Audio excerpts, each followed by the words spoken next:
Hello, this is Cornelius Stafford, President and CEO of CS Inspires, and I want to take a little bit of time and share with you a presentation that I gave last evening to the Atlanta Black Business Network, a great organization in the metro Atlanta area that really is about empowering African-American owned businesses and entrepreneurs.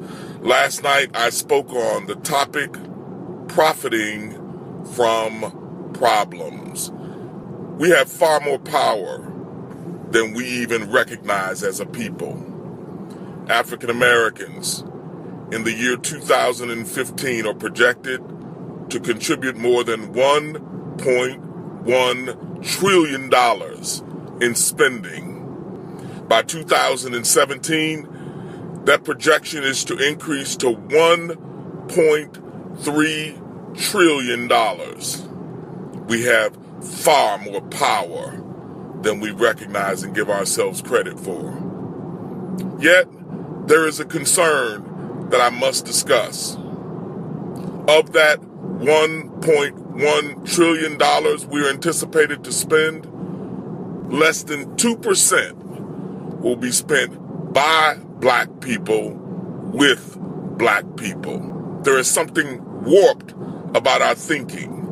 In the process of being socialized into American culture, in the process and the pursuit of integration, we have in some way become lovers of self-hate. We suspect and we are always cynical of doing business with Black-owned businesses, with spending money within our own community.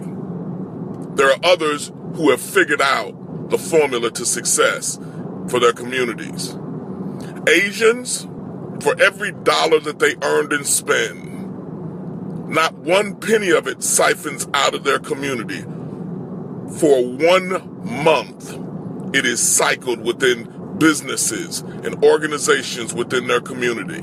They value their dollar. They value their spending power.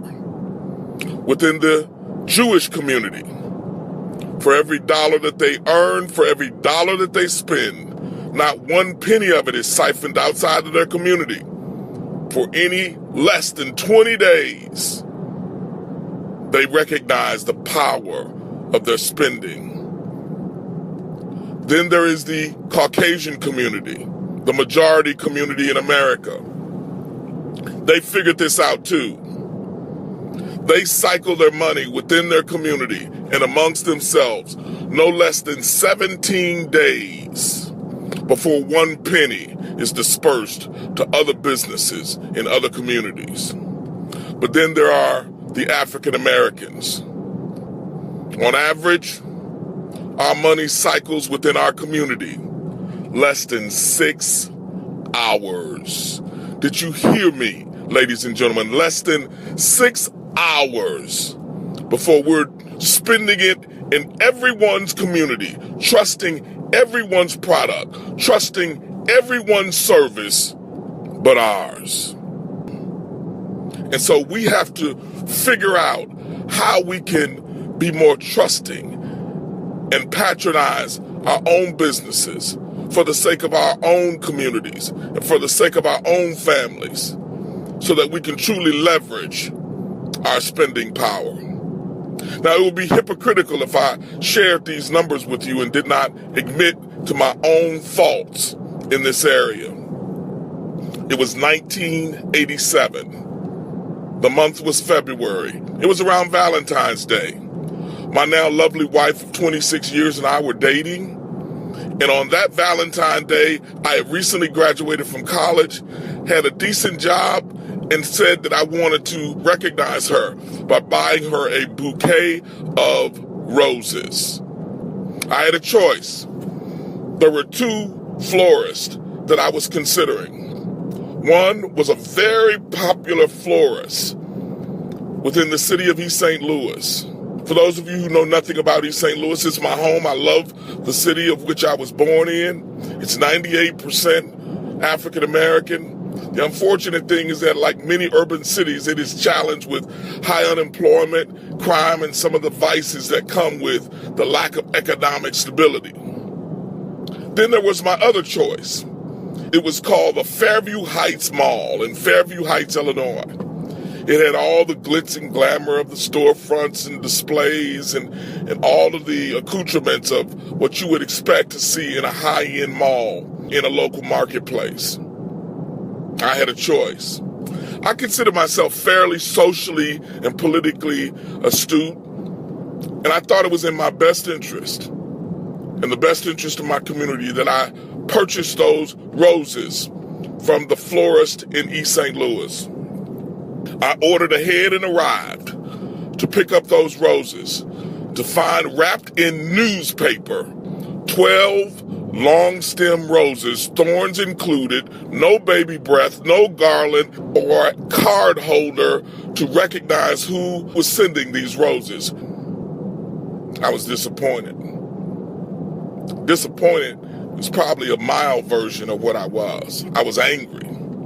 But I accepted the roses, walked out the door, swearing to myself that I would never come back and do business with this business owner again.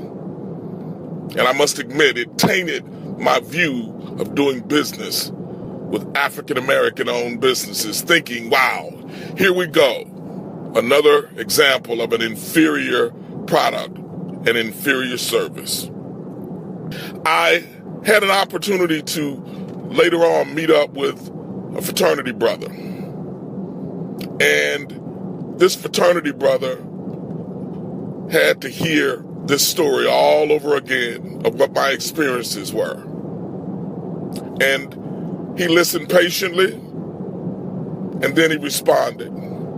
He said, "Cornelius, did you at any point ask to speak to the owner?" I said, "No, I did not."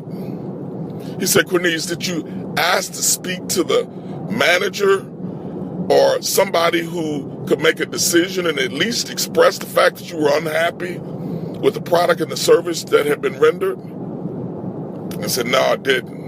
He said, "Have you ever been to a majority organization, white ran, Asian ran, whatever ethnicity other than a black establishment, and had inferior service?" I said, "Yes, I've experienced that." He said, "Did you complain? Did you let it be known that you were unhappy with the service?" I said, "Yes." "Did they solve your problem?" I said, "Yes, they did."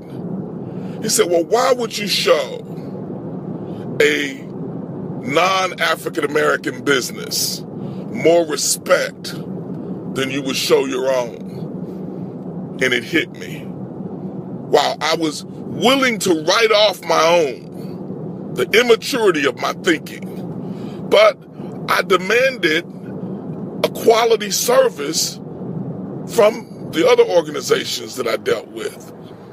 What was warped about my thinking that I would do that? And see, so often that's exactly what we do. We walk away and we demean our own, and we don't even give them the benefit of our feedback. And so what I'm sharing with you as business owners is the fact that good service and good service alone is only an entry into the marketplace. It's a requirement. And feedback from a customer, a problem, is an opportunity to increase the profits of your organization if you're willing to listen, if you're willing to mine and ask and be open to the feedback of your customers. It provides you an opportunity to be profitable. Let me give you an example of what I'm speaking of. To retain your customer is one of the most profitable means of marketing your business. To establish a retention program. 5% increase in retention can lead to up to a 25 to even a 95% increase in profits. You might ask, how is that so, Cornelius? Because number one, when a customer comes back and does business with you, when they come back and vote with their wallets and spend their money with you, they are telling you that they approve of the service of which you are rendering. And so You have to spend less money conquesting new customers when your customers are happily returning and doing business with you and spending money. So you save on the reduced advertising costs of always trying to conquest new customers. Secondly, customers who come back routinely and do business with you are less sensitive to price issues. They will not typically leave because of a minor fluctuation or maybe even a minor increase or premium cost for the services in which you render. See, what you must recognize as a business owner is that a problem creates an opportunity for you to overwhelm that customer with a phenomenal proposition showing how you are committed to a solution for any problem that they might face. When a customer sees that you are committed and that you will wow them with the way that you respond to a problem, the way that you resolve a problem, the way that you show character in your brand, character in your person by honoring the agreements in which you've established within that contract of sale, they will come back to you for life. And so those profits swell because when they come back and they're not as sensitive about price and they're willing to pay a premium because they know that you're going to back the product and that you're going to give them great service, it increases the profits. And then what you create are raving advocates. These are people who will tell everyone that they know about your business and how great you are and how wonderful the service you render. And so, as I close, this is the secret for African American businesses to profit from problems. Hello, this is Cornelius Stafford, President and CEO of CS Inspires, and I want to take a little bit of time and share with you a presentation that I gave last evening to the Atlanta Black Business Network, a great organization in the metro Atlanta area that really is about empowering African American owned businesses and entrepreneurs. Last night I spoke on the topic, profiting from problems. We have far more power than we even recognize as a people. African Americans in the year 2015 are projected to contribute more than $1.1 trillion in spending. By 2017, that projection is to increase to $1.3 trillion. We have far more power than we recognize and give ourselves credit for. Yet, there is a concern that I must discuss. Of that $1.1 trillion we're anticipated to spend, less than 2% will be spent by Black people with Black people. There is something warped about our thinking. In the process of being socialized into American culture, in the process, in the pursuit of integration, we have in some way become lovers of self-hate. We suspect and we are always cynical of doing business with Black-owned businesses, with spending money within our own community. There are others